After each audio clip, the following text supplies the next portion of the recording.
Well, there's a lot of people that would say that well, it's $80 billion collectively that's gone to Ukraine, and there's just been no accounting for it. But a lot of people now, I think, are waking up to the fact that this is a money laundering scheme. In my opinion, it's money laundering, the biggest grift there is. And, could you talk a little bit about the fact that John Kerry's child, Nancy Pelosi's, and Joe Biden's were all on the board of Burisma and getting money? Isn't that, because you were a candidate, isn't that a form of nepotism and corruption? It certainly looks that way. I think it's certainly warrants an investigation.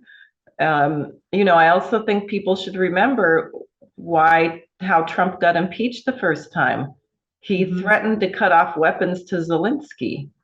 Why is that such a crime? Worth thinking about.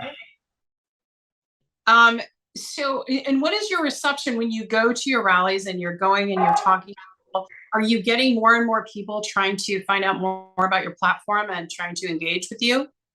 Yes. I mean, I just spoke at tonight. I'll tell you, my schedule, I'm happy to say, is totally insane. And there are groups that seem to be open, but they're not really quite open. Like I did a candidates questioning event where they said, this was an African-American organization in one of the boroughs. I don't want to say the details because I'm going to say something that's not very nice about them, or it doesn't put them in a good light. I'm telling the truth, but it doesn't put them in a good light. And I thought, oh, isn't this nice? They actually want to have a candidates forum where they hear from everyone. And they said, we've changed. And I have to tell you, I think that everyone is scared out of their pants about my candidacy, because it seems like everything I touch, all debate is shut down.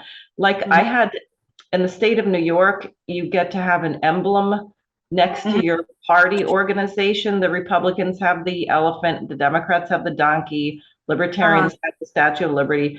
I chose to have a treble clef because I'm a musician, and we had it on petitions. Lo and behold, this is the first year in history there are no emblems anymore.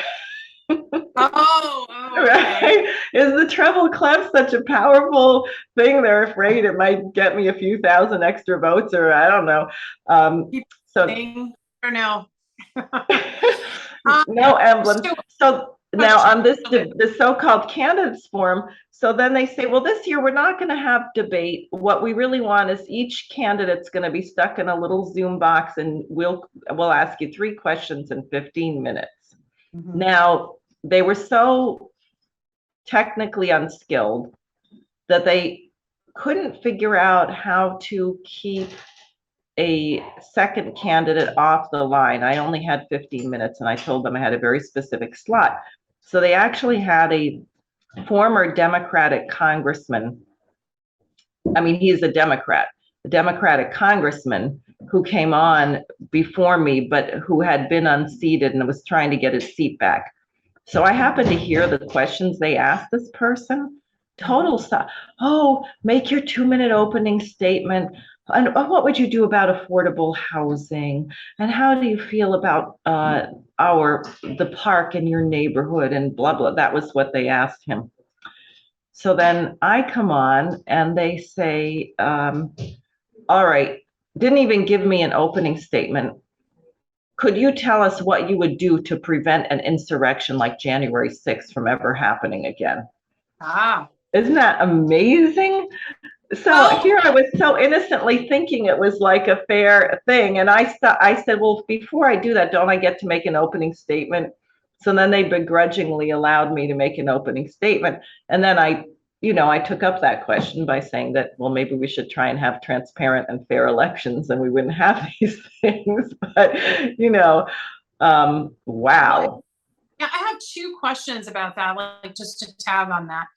First one is, are you going to be able to participate in any debate against Schumer?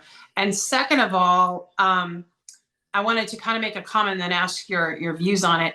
a lot of when I was researching, LaRouche, the Schiller Institute, and also just kind of, getting ready to prep to do the show, one of the things that came up, or that it's being called, is kind of like that you're in that not you per se, but like the organization is in disguise and is actually an alt-right movement. It's been called a cult. It's also been, I think one of the languages that people don't like is the eco-fascism, because people that are into saving the ocean, saving animals, are feeling, okay, I'm not a fascist. I simply don't want animals harmed. I don't want the ocean destroyed. I don't want the world destroyed. But the finer point to that, and it may be a messaging thing, right? The title is that when you really look at the messaging, my interpretation, and you tell me if I'm wrong, is that it's more talking about the corporations that are going after and that sort of have infiltrated the green movement and co-opted it, rather than, but I could be wrong. So if you could clarify that portion, but first start with the debate question. Are you going to be able to debate, Chuck Schumer? Well, my answer is I am. He just doesn't know it yet, and he hasn't agreed to it.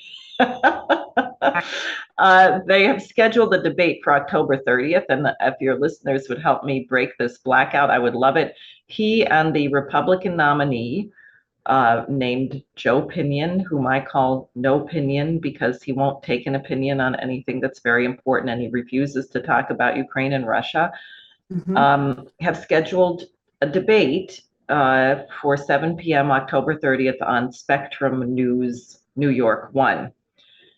And someone from my campaign actually sent them a letter saying, Diane Sare actually got 66,000 signatures to place her name on the ballot. She's the only person in the state who did that.